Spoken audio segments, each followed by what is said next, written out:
the 24th verse. And it reads, and Pilate gave sentence that it should be as they required. Before Pilate gave sentence to the whole multitude as they required, the whole multitude of them arose and led Jesus unto Pilate. Pilate was the governor, and the whole multitude accused Jesus, saying, we have found this fellow, we have found this man, perverting the nation and trying to destroy it. And is forbidden to give tribute to Caesar. And when you forbid to give tribute of making a payment made by one ruler or nation to another to show submission to secure peace or protection, you are discouraged and frightened and disagreeable to give the tribute. While the multitude was saying that he himself is saying, we're talking about Jesus, that he is the Christ, a king. And Pilate asked Jesus, saying, are you the king of the Jews?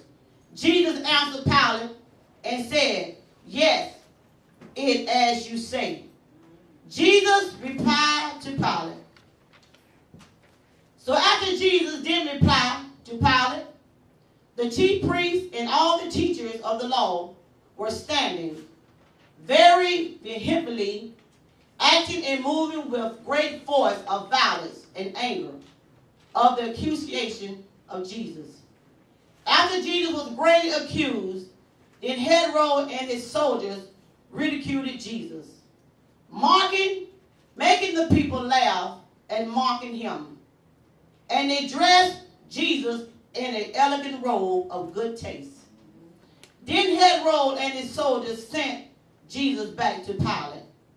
Herod and Pilate became friends before friends. They were enemies. Pilate called the chief priests and the rulers and the people together and said unto them,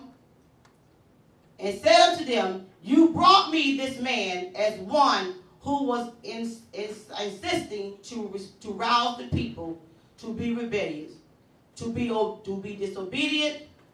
After Pilate examined Jesus in his presence and found no fault of the charges against Jesus.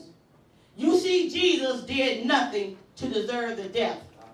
Therefore, Pilate punished Jesus and released him. So after all that Jesus went through of being accused and being crucified, he died on the cross. Jesus said to the Father, forgive them, for they do not know what they do.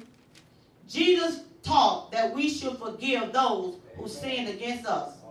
I know it will be hard to forgive someone who has done something to you, but you have to forgive. Amen. This was appropriate that Jesus' first words from the cross, that we should forgive one another for the things they do to us in life. I know that it will be hard to do, but we must forgive one another, as Jesus taught that we should forgive one another. That's right. That's right. We have to forgive. No matter what we go through, we have to forgive. If God forgave us, we got to forgive one another. And I thank God when I was in my sins, how he forgave me. Because I can look back over my life and see where I come from. My life wasn't sweet. It wasn't a bed of roses. It was hell. Yeah, come on. When I look back over my life, I can tell God, thank you. Yeah. Because I was on my way to hell a couple of years ago.